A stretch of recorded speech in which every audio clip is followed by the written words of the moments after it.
Kenapa saya mendirikan Kubo Penda? Saya ini masih bisa berjalan tanpa alat bantu, tanpa pakai kursi roda, tanpa pakai tongkat.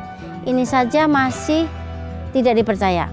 Bagaimana saudara-saudara kita yang aktivitasnya memakai alat bantu?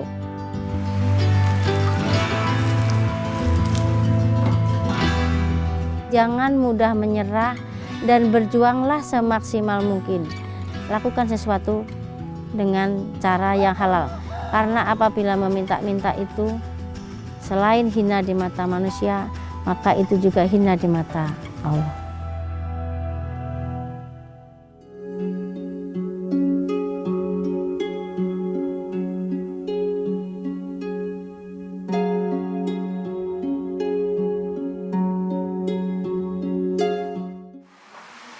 Allahu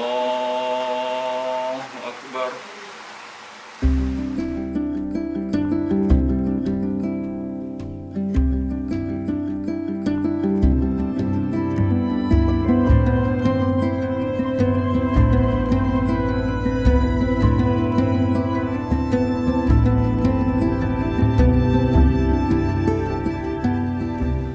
Bismillahirrahmanirrahim. Assalamualaikum warahmatullahi wabarakatuh. Perkenalkan, saya Paini. Saya pendiri Kubo Penda. Kubo Penda adalah komunitas usaha bersama penyandang disabilitas. Kubo Penda terbentuk sejak tahun 2007. Jadi Kubo Penda itu adalah komunitas yang sifatnya menggali potensi buat teman-teman disabilitas dari beberapa disabilitas. Ada yang membuat aksesoris, menik-menik, ada yang menjahit, ada yang memproduksi makanan.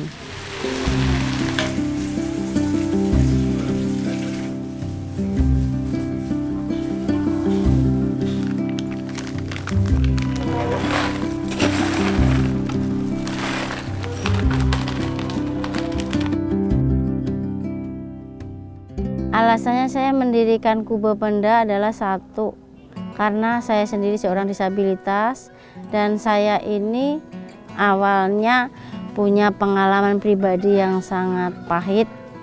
Bagaimana menjadi seorang disabilitas itu di tengah-tengah masyarakat sangat didiskriminasikan, sangat tidak dipercaya masyarakat ataupun mungkin keluarga terdekat dan juga perusahaan. Kenapa saya mendirikan Kubo Penda? Saya ini masih bisa berjalan tanpa alat bantu, tanpa pakai kursi roda, tanpa pakai tongkat.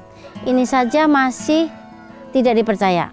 Bagaimana saudara-saudara kita yang aktivitasnya memakai alat bantu seperti kursi roda, tongkat, dan lain sebagainya.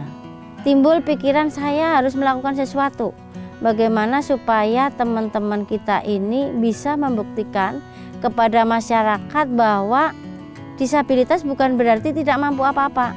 Akhirnya saya menciptakan sesuatu berawal dari menciptakan makanan jadul. Kenapa harus saya membuat makanan jadul?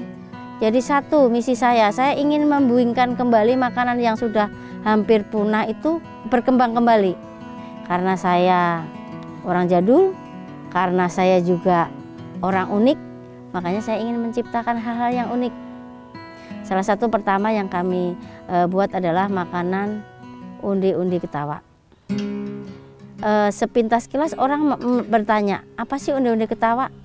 Makanan jadul yang saya modifikasi bahan dasar dari tepung terigu ditambah dengan tepung tapioka atau tepung jagung. Bagaimana biar lokal sama itu bisa berpadu gitu. Dan kenapa saya berikan nama undi-undi ketawa? Karena undi-undi ketawa itu adalah unik, lucu gitu. Jadi sebenarnya kenapa saya sebut undi ketawa, hanya makanan yang dikala digoreng itu dia pecah sendiri. Itu yang saya sebutkan unik di situ.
Assalamualaikum, nama saya Ahmad Nuri dari Magelang, Jawa Tengah.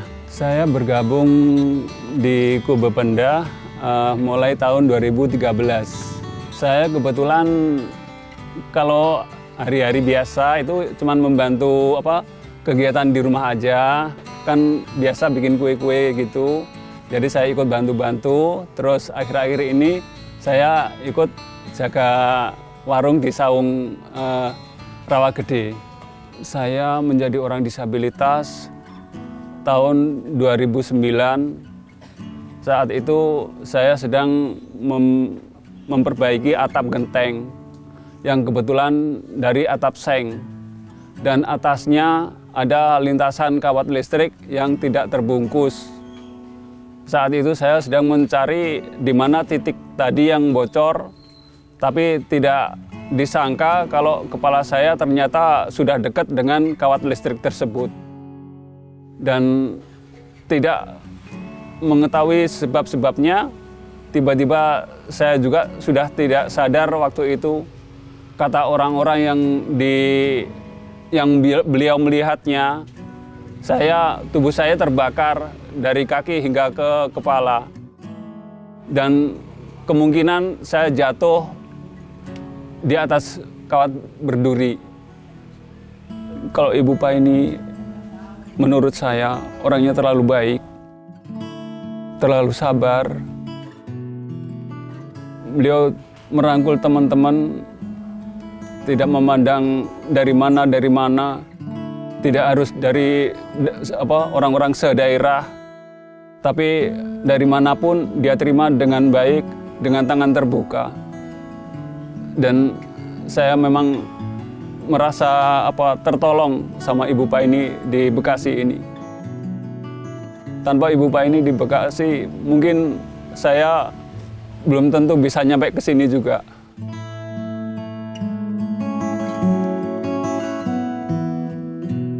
Sebenarnya teman-teman disabilitas itu adalah bagian dari saya.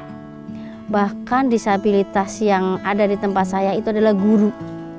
Kenapa mereka aja yang tidak bisa jalan dengan kondisi kayak begitu, dia masih bisa berjuang mencari keluarganya, sampai-sampai dia saudaranya aja tidak mau menerima dia, seakan-akan dia itu bukan lagi masih hidup, seakan-akan dia sudah mati, karena tidak maunya dia menerima seorang disabilitas itu sendiri.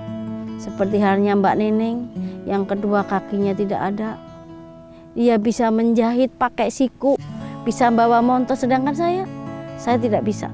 Dan itu yang membuat semangat saya itu adalah mereka. Adanya saya mendirikan ini karena mereka semua yang menjadikan saya bisa lebih bagus. Kenapa? Disabilitas itu bukan berarti tidak mampu.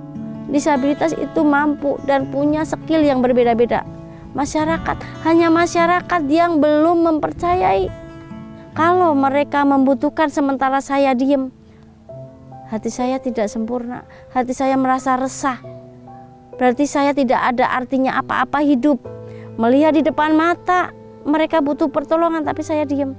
Walaupun bukan berarti pertolongan itu berbentuk rupiah, materi, ya minimal solusi dan menjembatani. Itu yang membuat saya lebih semangat, lebih bisa melakukan sesuatu agar di sisa usia saya itu ada celengan lah kayak gitu, celengan buat hari esok.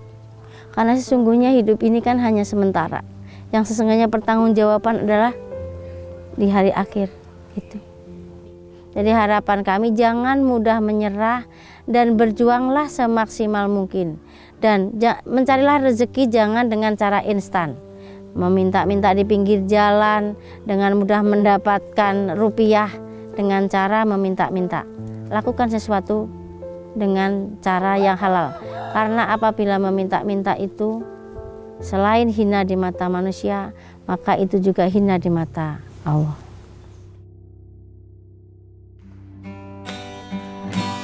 Suatu hari